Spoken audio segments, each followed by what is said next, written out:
If you're wholesaling, we all know that like you're dealing with people that are going through some type of turmoil. There's some type of problem that they need solved, and that's what it all comes down to is like, can you actually solve their problem, or are you just trying to get a property under contract to make some money off of it? It's not about the money for us. It's about, changing lives and helping people. And we're in the process of like changing our scorecards right now to, when you go through of like, hey, how many calls did you make? How many offers did you make? How many properties did you get under contract? We're actually going through and changing that. So it's not properties under contract, it's people people helped.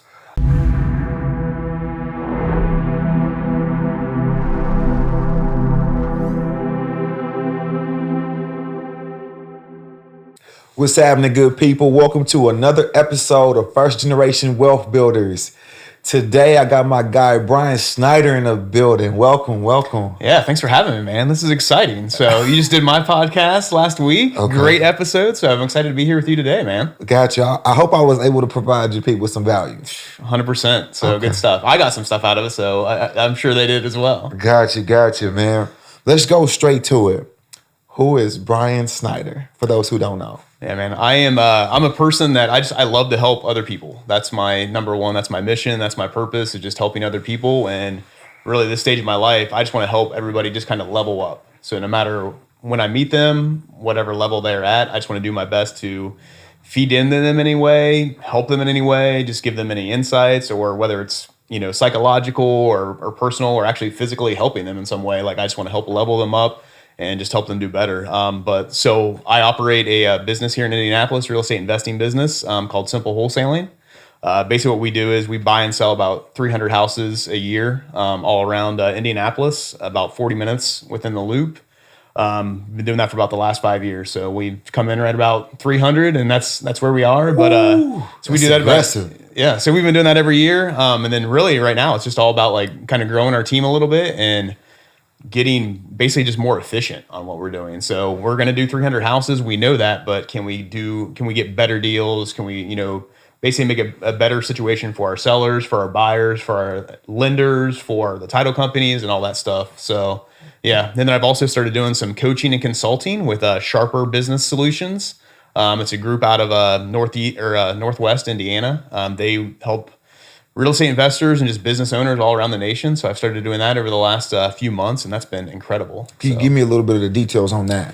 Yeah. So basically what we do is, for example, like your business, we would just come in and we do like a 3-day session of where we'll come out and work with you for 1 day, just kind of dig into your business, start to understand your business, who your people are, what you want to do. And then basically over the next 60 to 90 days, we take all your processes and document your processes to make sure they're up to par. You know what you're doing. You know what you're talking about. Everybody on your team is on the same page. And then we'll come out for another 2 days that we do right in a row and really dig into you as a business, talking about your core values, your mission, and just basically your 5-year plan, your 2-year plan, 1-year plan, 90-day plan. Really just kind of dig that down, and then kind of that last day of that 2 days, then we really dig into your process as well to make sure like, hey, Eric, are you like, this is what you say you're doing? Is like everybody in your team doing this? Do they know how what's going on? Or why are you doing it this way? Like, why don't you have you ever thought about doing it this way and stuff like that? So really just digging into your business. And then really from there then too, we offer, different things where we can come out once a quarter and help you set up your 90-day plan and your just kind of dig into your business, whether it's maybe you need help with marketing, maybe you need help with, your sales team, maybe you need help with personnel, your talent. So we can kind of come out and do it, like specifically gear into what you want to do as a business as well. Got you. So when you're talking about that, are you specifically talking about wholesaling? Are you talking about rehab? This is any kind of business that you want. We have real estate people, we have truck drivers, construction crews, tax advisors, just whatever kind of business that you're in or want to grow. Your hair business, like we can dig into that. So because really what we're doing is we're putting a system in place that's really just, for entrepreneurs. It's really just an operating system for businesses. It's called Empire. And basically what it is it's just every business can be set up with that. So I generally work with like the real estate people because I have the real estate background. So that's what I dig into a little bit. But honestly, I can go into that trucking business and I can put the same systems in place. It's just making sure everybody's on the same page and everybody's aligned and everybody knows what they're working towards and what the goals they want to get to. Got you. Yeah. So let's reel it back into some real estate, right? Yeah. So If you were to go into somebody's wholesale business, you know what I mean? What are some fundamental foundations that you start with? Yeah. So going into the wholesale business is number one. We always look at, hey, who are the people that are working on the team? Like, is everybody, you as the owner, are you good with everybody on the team? Are they in line with your core values, with your mission? Are they all kind of on purpose the same way that you want to be? Are they basically taking your vision and incorporating it in whatever they're doing?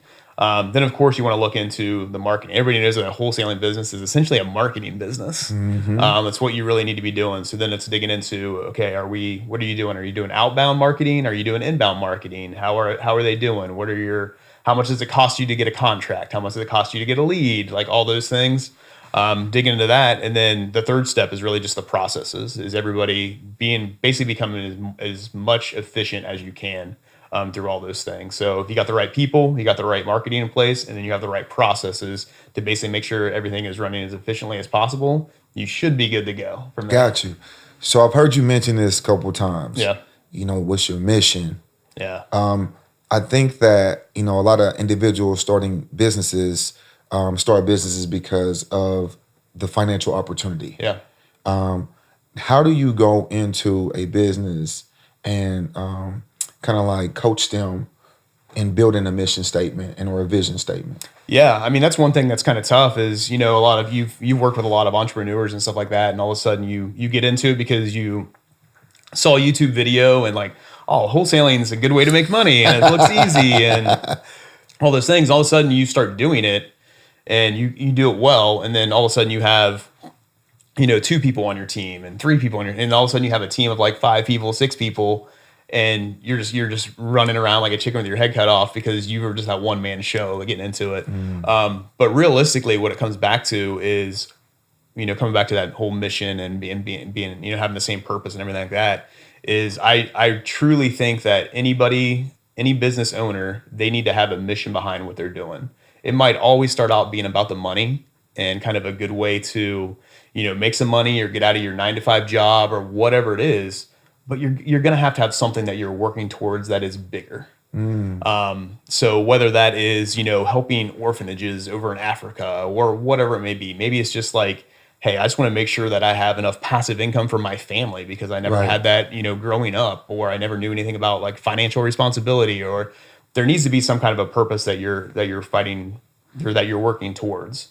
And then whatever that is your person, you have to make sure that your kind of team understands that and kind of, relays that out and stuff like that. I was working with a team the other day, or it was a couple weeks ago, and basically the owner of that business was sitting there and we're in the meeting and he has his team in there and he kind of talked about his vision and his purpose. He's like, well, I want to make sure that over the next 10 years, I want to donate $1 million to this charity. He'd already had it picked out here, but his team had no idea. And right there in that meeting, they're all like, oh, that makes a lot of sense. Yeah, we like that. Like they were right on board. They never knew what he was working towards. Then all of a sudden, they just all had buy-in too. They understood what he was talking about, what he was working towards, and they got excited about it. And all of a sudden, that team they're doing awesome now. Just over the last couple of weeks, they're cohesive. They're working together, and because they know that they're on mission and on purpose together.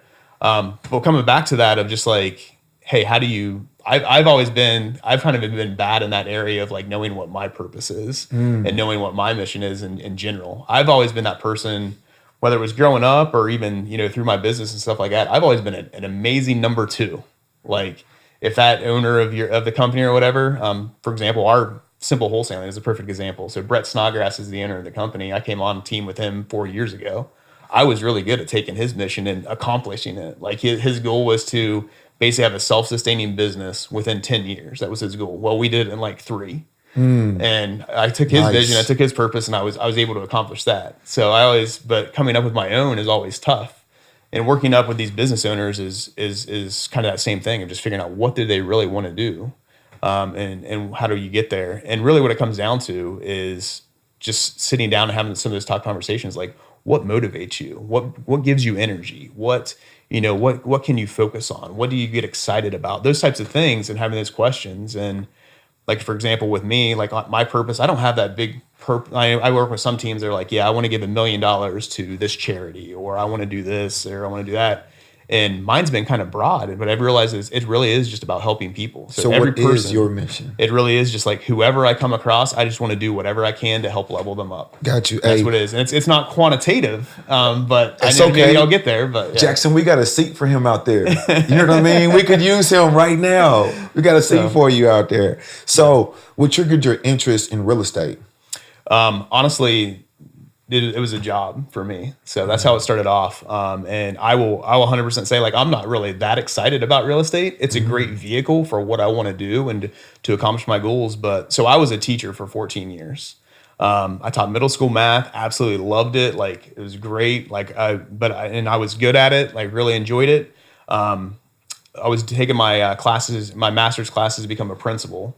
Realized real quick that like being a principal is not at all what I want to do. Not my personality fit at all. I realized that if you're a principal, half of the decisions you make, or like of all your decisions you make, half the people are going to like them, half the people are not. Right. That's not my personality. I need people to like You don't- me. I need people. you don't I want like, all the haters. Yeah. So so it wasn't my thing. It just wasn't my thing. I realized that, but I wanted to do something different.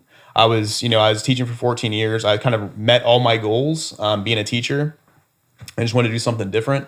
I knew Brett Snodgrass through church. His wife, or my wife and his wife were friends. They did small groups together through church and all that. And when I moved out here to Indianapolis 7 years ago, Brett was one of the first people I met. And he and I we'd go out for a drink and watch a game or something like that. We're both former basketball players. You got a little game? Yeah, I got some game. I'm a short guy, but I got some games. Okay, so, I didn't know that. Yeah. Okay. So yeah, I was all district in high school and stuff like that. So, Okay. but probably maybe could have played at like Division III in college and stuff like that. But I got. Do you still follow the game? I do. Yeah. Gotcha. So, Drew Holiday has put the He's- clamps down love it. on CP3. I love to watch those guys are just hustlers and just like He's like, a quiet, yeah. humble beast. Yeah, I was that guy. Like I was the guy that on the other team's fans hated. Hey, you hear Like, that shit, bro? It's shameless plug. I like it though. Like it's cool. Yeah. Yeah. So then so I knew Brett like just through church and just by connecting with him about basketball and stuff like that. And we went out to breakfast one morning. I was just kind of explaining to him like, yeah, I'm ready to, I think I'm going to teach for one more year and I'm going to be done. Like my classroom was all set up. Like it was ready to go for the school year. I was like, I've got one more year and then I'm done. I just got to figure out what I want to do next. And he was like, well, I think I'm going to come out with a course to teach people how to wholesale. He's like, would you want to do that? Would you want to be involved in that? I was like, that interests me. Have you ever wholesaled a course? No idea. No, I had no idea what wholesaling was. Okay. It was kind of funny. Our group of friends, there's about 4 or 5 couples that we'd hang out together and stuff like that. And the joke was that nobody knew what Brett did.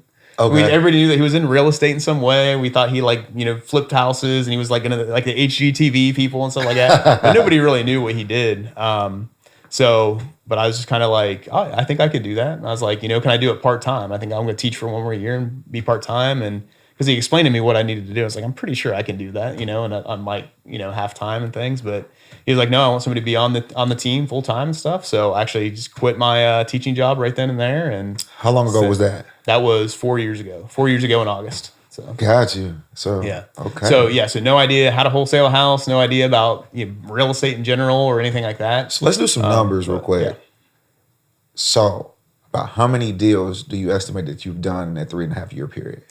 So Or close to 4 years. Yeah, within that 4 years. So we've basically, average wise, we've bought 300 houses and sold 300 houses right around that every year. So it's about 600 transactions every year for the last 4 years. So probably over 2,000 real estate transactions. Nice. Now, like, I have to ask,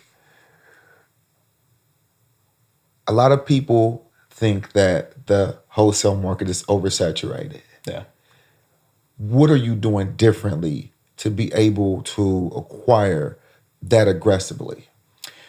Yeah, I think it definitely is. There's a lot of wholesalers in the market, and it's not just we're in Indianapolis and we see that and everything like that. But it's every market. Every market is hot right now across the nation, and really what it comes down to is being that trusted advisor for the sellers and for the buyers and for the lenders and everything like that. I think it's really what it comes into is that one of the things when we tell somebody that we're going to buy their house, we actually are going to buy their house. So even though we are a wholesaling company, we actually operate more as a wholetailing company. where we are buying the house, then we're going to clean it out. We're going to, we can put it on the market or we can sell it to our buyers that way. But I think where wholesalers, it is a saturated market. There's a lot of wholesalers out there. But I think one of the reasons that we continue to do well and can buy properties from sellers and get properties under contract is because we're just being honest with what we're doing. We're not giving the lines of, oh, well, I'm going to get this under contract, but my partner's really going to be the one that buys it and all that stuff. We're literally saying, no, we can buy your house whenever you want us to. Like, if you want it, do you want it to be tomorrow? Do you want it to be next week? Do you want it to be a month from now? And then we can rent it back to you for the next 3 months. Like, what's your situation? Do you need to go anywhere? Do you have a place to go? What's the next step? And really, our goal is to really work with our sellers to be that trusted advisor for whatever that next step is in their life. Got you. If you're wholesaling, we all know that like you're dealing with people that are going through some type of turmoil. There's some type of problem that they need solved, and that's what it all comes down to. Is like, can you actually solve their problem, or are you just trying to get a property under contract to make some money off of it? It's not about the money for us. It's about changing lives and helping people. And we're in the process of like changing our scorecards right now to, when you go through of like, hey, how many calls did you make? How many offers did you make? How many properties did you get under contract? We're actually going through and changing that. So it's not properties under contract, it's people helped. I want you to repeat that again. So basically you were just now explaining to me your KPIs, your key performance indicators. Yeah. What are those? So key performance indicators, really when it gets into, if it's on the acquisition side, really we're looking at like, how many calls did you make? How many offers did you make? How many walkthroughs did you make? And then basically how many properties did you get in contract? So what percentages are you looking at on those KPIs? What do you like to hit on those KPIs? So for our typical acquisitions person, what we like to do is we would like each person to make about 250 calls a week. So that's about 50 calls a day is really where we want them to be. We want them to make 8 offers a day. We want them to, probably go on, when it comes to a week, we want them to go on about 10 to 15 walkthroughs a week is really kind of that max thing. I think that's where that comfort zone of where an acquisitions person can be. And then when it comes to contracts, if they get 1 or 2, we're good to go. So we got 4 acquisitions people right now. I expect 3 of them to get like that 1.5 contracts per week. And then I got 1 guy that he's been doing it for a while, and I expect him to get about 2 or 3. So that's where we come in with those numbers. We want to get about 4 or 5 contracts a week, and then we're at 20 properties. And Gotcha. So for somebody starting that would want to build a system similar to yours, how do you commission those acquisition officers? Like, how do I get them on board and just ready to go? Or? Yeah, because a lot of people put people on full commission. And, so how do you compensate them as far as like, do you give them an hourly base pay plus commission? How do you do that? Yeah. So when we bring a person on, all of our acquisitions people are, they're straight commission. But those first 3 months, they don't have anything in the pipeline. Right. So we actually do we give them money, or we give them a base pay for the first 3 months that they're with us. Essentially our training program takes about 90 days. I think it takes 90 days for that acquisitions person to be, or that buying specialist or solution specialist, whatever you want to call it, for that person to be up and running and be self-sufficient. I think it takes 90 days. And I think, talking to other people around the nation, that's about right. Mm-hmm. So they might be able to operate, might be able to kind of do their thing after 30 days, but they still need help. There's going to be a process or system they need help with. But they also need properties in the pipeline. So for that first 3 months, for that first 90 days, we're giving them a base pay. It's going to be usually somewhere in between like $3,000, $4,000 here in Indianapolis. That's what makes sense. But then really it's after that they have properties in the pipeline, and they're going to get paid commission after that. And that's how we operate it. So, gotcha. And then after that 90 days, they're on commission. That's what they're working at, and that's what they're working towards. I love that because they need to be motivated and stuff like that too. It's always funny too. One of my mentors, he always says, he loves his salespeople to be over leveraged a little bit too. So when they're like, "Hey, should I buy this BMW or this new car?" He's like, "Yep, go ahead." Or, you're thinking about buying a house? Yeah, that sounds like a great idea. Because you got to go come kill some more shit to maintain that. Exactly. He wants them, in that hunter mentality as much as they can. That's hilarious. Yeah. So I wasn't ready for you to say that. yeah. So my guy Ronnie, he's our lead buyer, and he's been doing it for almost 4 years now too, and stuff like that. And he does a great job. Works with a lot of other wholesalers and things like that. But he that's what he was just like. Well, I think he just bought a house last year, and he's looking to like do some stuff in his backyard, like get some new concrete poured and get a playground and to get some sod. And I'm like, yep, go ahead, buddy. That sounds great. Live it up, baby. Take that trip. Yeah. All right. So now, a lot of people fear this, and as entrepreneurs, and we're building our baby, right? Yeah. A lot of us tend not to always share all the information with our proteges, our employees, because we fear that we'll empower them and they will go somewhere else and or apply it for themselves.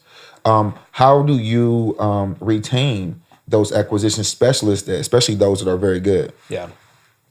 I think that's always a tough thing in this industry, is that the people that are really good at acquisitions are also the people that can look at something and be like, oh, I can go do this on my own. But this all comes back to of having the right culture and having the right purpose and everything like that. If everybody is, I'll be honest with you too. When I'm looking for a person for the acquisitions role, I'm not necessarily looking for that best sales guy. I want somebody that can relate to other people. I want somebody that's that friendly person that wants to work with somebody, that collaborator type person that's not necessarily just completely sales driven.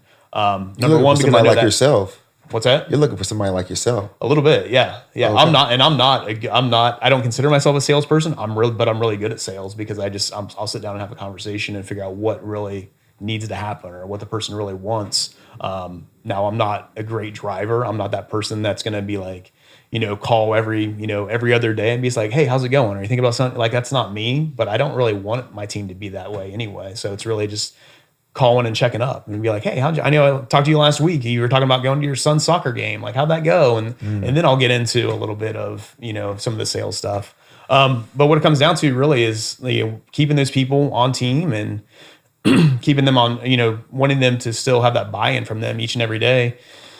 It's just it's figuring out what their goals are too and helping them get to those goals. I mean, I have guys on my team right now that they don't need to work for me. They probably could go out and do it on their own, but they know that they have opportunity with us. They don't have just opportunity to get commission and make some good money, but it's also they have opportunity to buy houses of their own. Like we've set up programs where they are able to, we can seller finance them a house or, So real quick, for somebody listening, what is seller financing? Yeah, so seller financing is basically since we are doing the wholesale model, we're buying all of our houses, so we own all the houses that we're putting out there.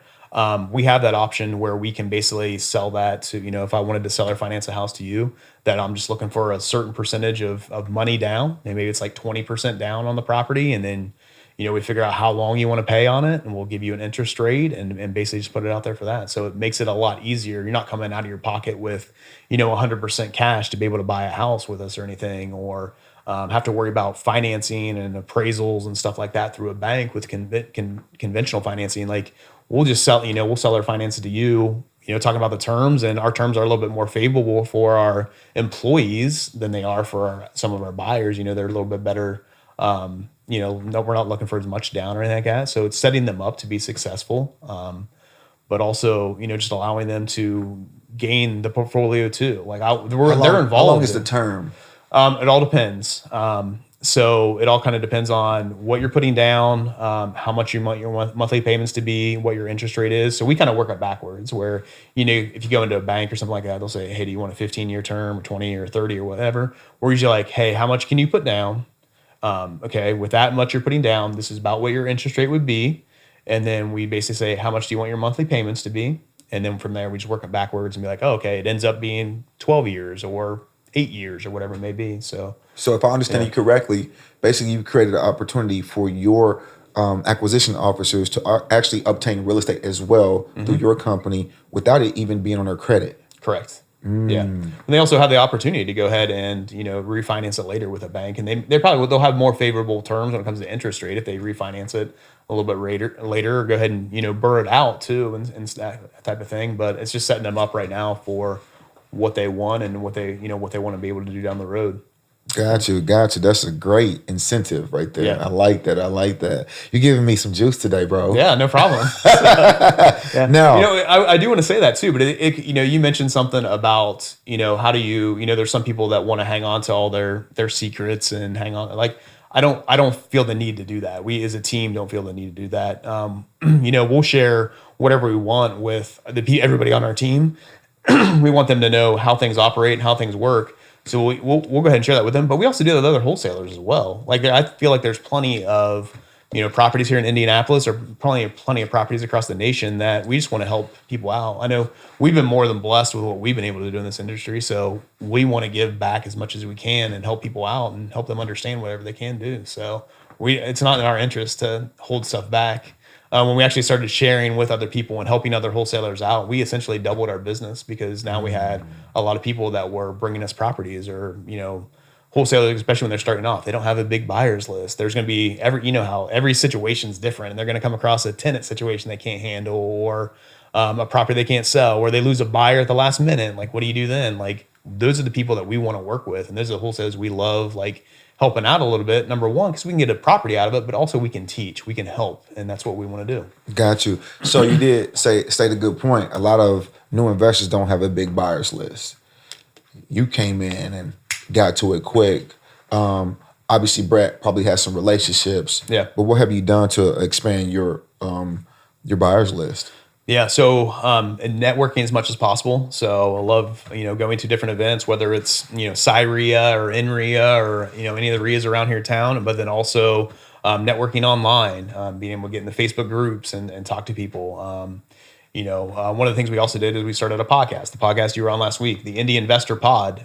It's Indy specific. It's Indianapolis real estate specific. So it's all about just helping educate people on Indianapolis real estate.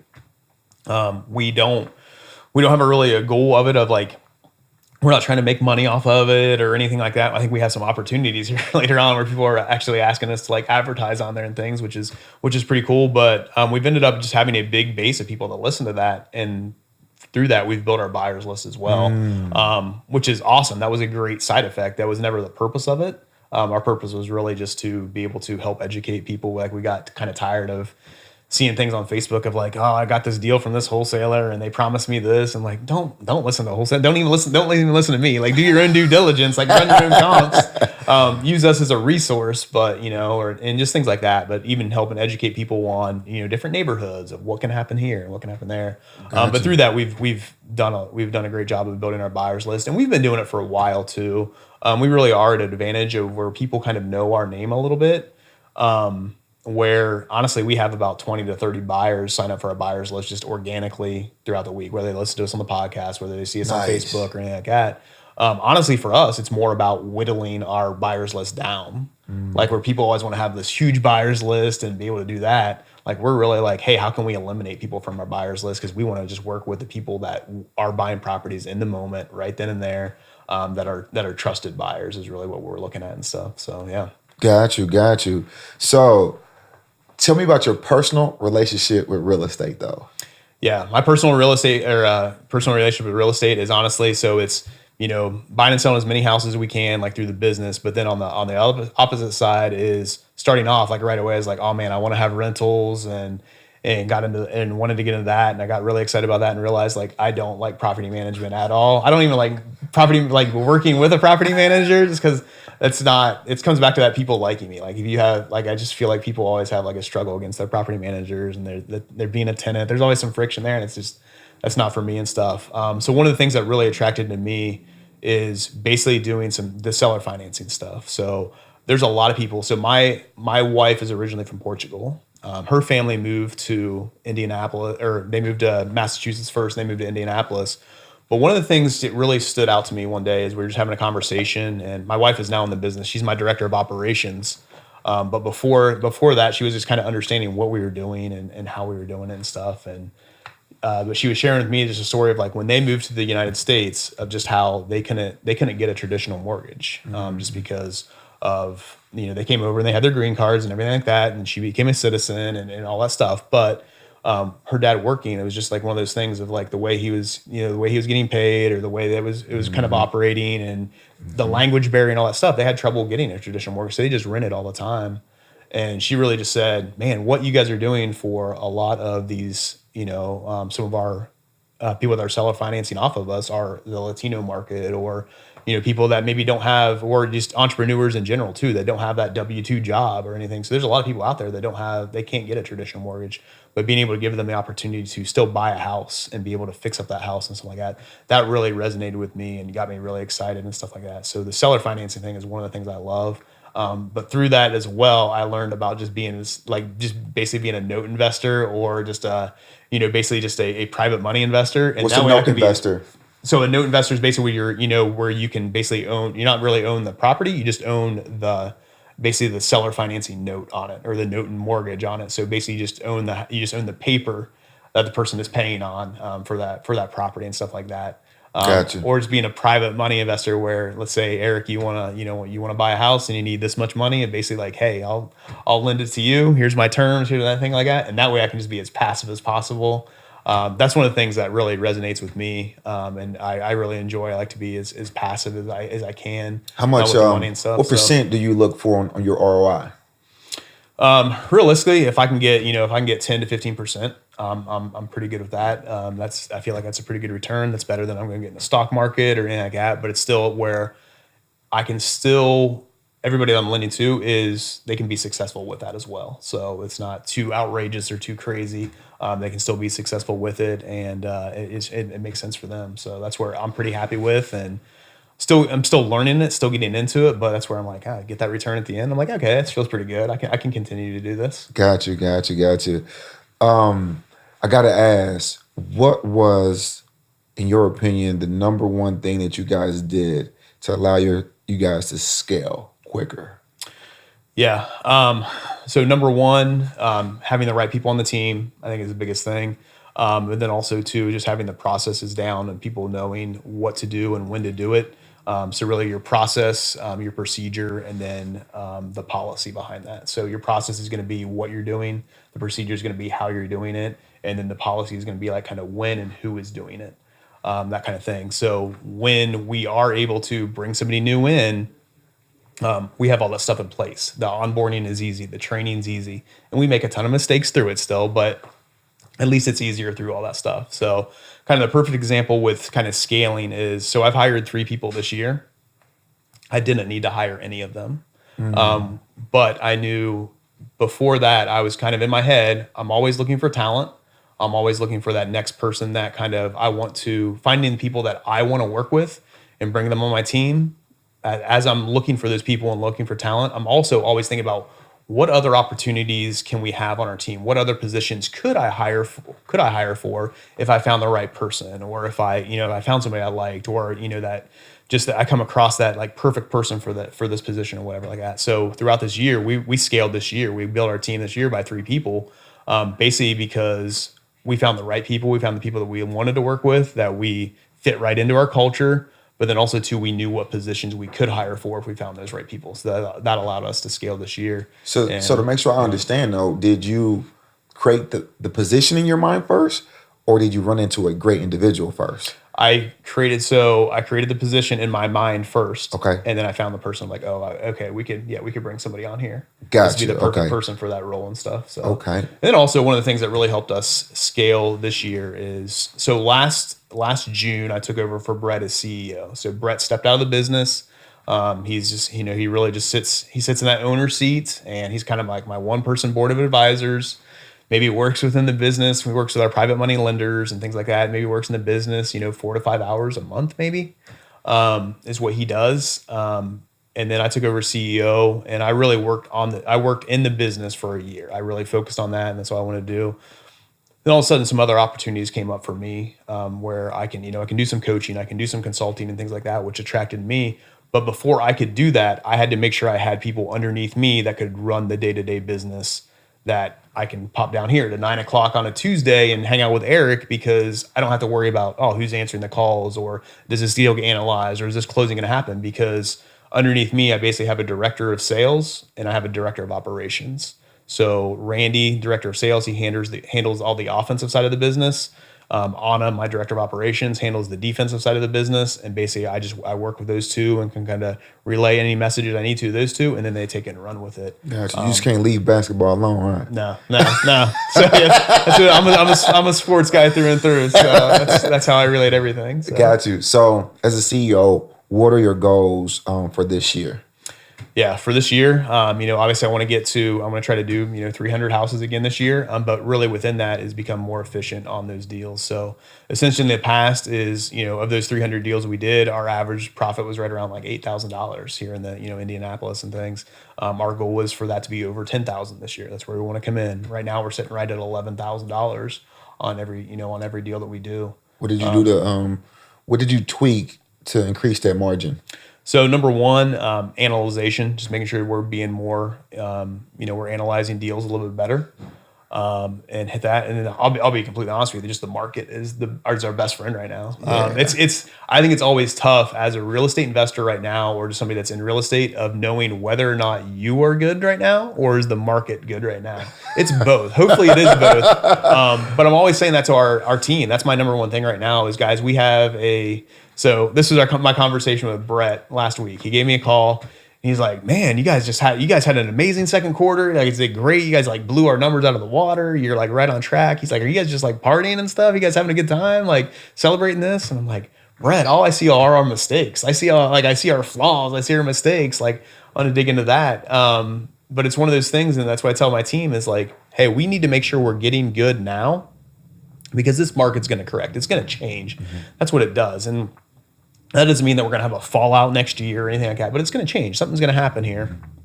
A seller's market is always going to become a buyer's market, and then it's going to become a seller's market again. That's going to happen. But if we can get all that stuff good, we can get, coming back to our processes and procedures and policies, we get that stuff down. We know exactly what we want to be doing. When that market does shift, we're still going to be able to do whatever we need to do, because we're right on track with what we need to. We know how to do it. We know when to do it, and we can get good. So when the market isn't good, we'll be okay.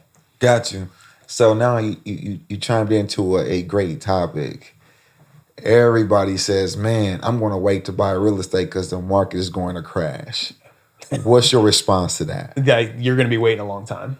So I think it's the market might crash. It might, when it does that, if it happens next week or it happens next year, then it happens next year. But I honestly think with most of the markets that I see right now is, I can speak on Indianapolis, but even just speaking across the Midwest, the market might come down a little bit, but I honestly think that most of the values are going to hold true, especially in markets like Indianapolis. I think Indianapolis is really what are some of the reasons that people invest in Indianapolis in general is because it's so affordable.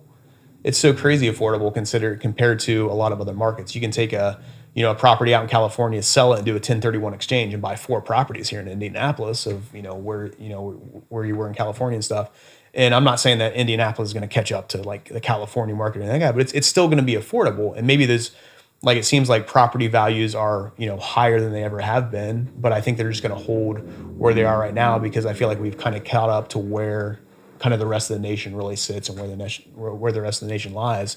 But one of the things within that is just that's one of the reasons that people like the Midwest markets is because they are stable. You're going to have a huge appreciation, but you're also not going to have a huge depreciation. So back really when simple wholesaling got started, it happened back in 2009 or 2008 and 2009 when we were in the middle of a crash and things were going crazy and stuff like that. But that's one of the best times. Like you can buy real estate and you can be successful in real estate and things like that. But I would just say within that of don't just wait for, I'm not going to buy a rental property because the properties or the prices are crazy right now. I'll wait till next year when the price is still going to be the same next year. It's not going to come down or anything like that. Will fluctuate $10,000, $20,000. Will you maybe not see, if you put out a listing and you might not get 20 offers and they're all over asking and stuff like that. You might not see that all the time and stuff. You might not see that next year, but I think the properties are going to hold.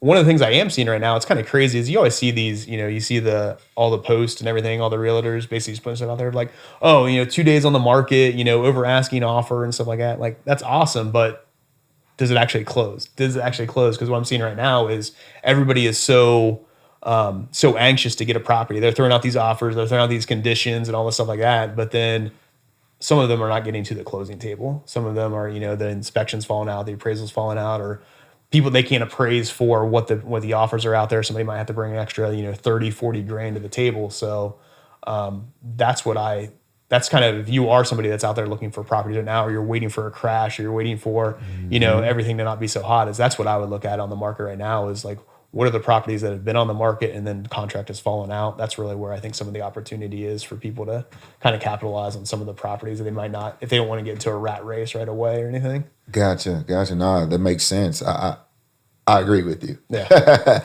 So, like, I gotta get a gem. I gotta pull out a gem out of you. You know what I'm saying? I gotta be a little bit intrusive, if I may, man. Yeah, no problem, man. And you've been feeding me and my people well. I appreciate you. What is your equation when looking at a deal to make sure that it works for Simply Wholesaling? Yeah. So with that, right now, we always want.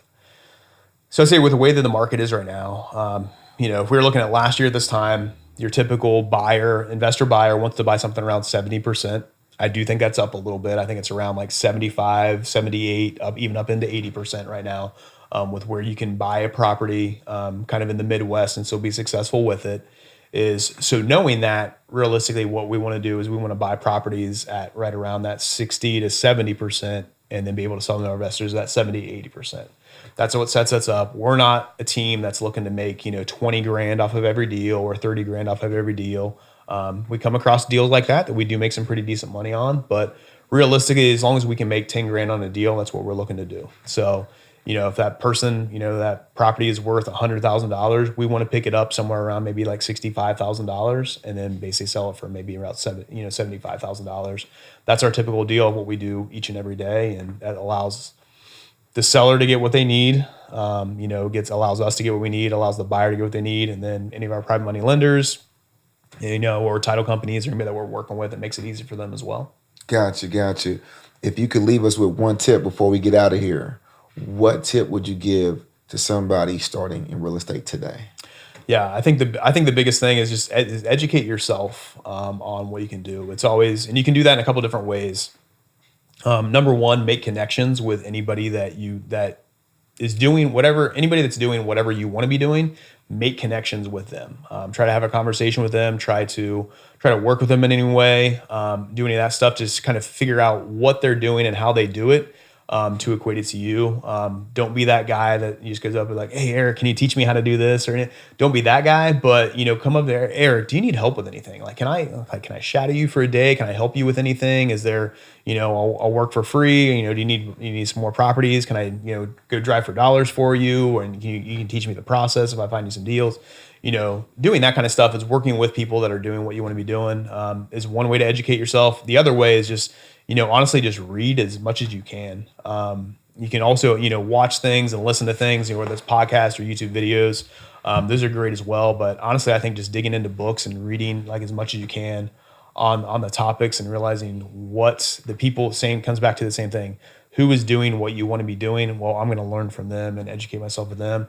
And then honestly, just jumping into it and learning from mistakes as well. Where you're going to make mistakes. Don't wait on that perfect deal. Don't wait on that the cookie cutter type, situation or anything like that. They might happen throughout the time, but out of the 300 deals that we're going to do this year, how many of them are cookie cutter deals? I'd say maybe like 40 of them, 40 out of the 300 or something. So really just, I think it comes down to is if you are looking to get into it, just educate yourself in any way. Go to meetups and go to RIAs and go to things like that and just network and connect with people as much as possible. I think one of the biggest things now where people get held up a little bit, especially because a lot of people are doing everything virtually now. I would say whatever market you're working in, make sure you go visit that market, drive around that market, understand that market. So I'm not saying anything that you can't do things virtually, but if I want to start, wholesaling up in, Ontario, Canada or something like that, I'm going to go visit that market. I'm going to try to understand that market as much as possible before I actually start doing deals there. So I can, I can talk to sellers, I can rate sellers, but also I can, network with buyers and understand who I'm working with and things like that. So you bring that up. Why do you bring that up?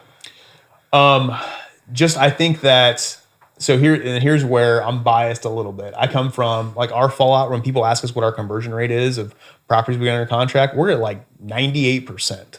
Like we're not gonna walk away from a contract. That's who that's one of the promises that we say. We say, hey, we're gonna buy your house. We are gonna buy their house.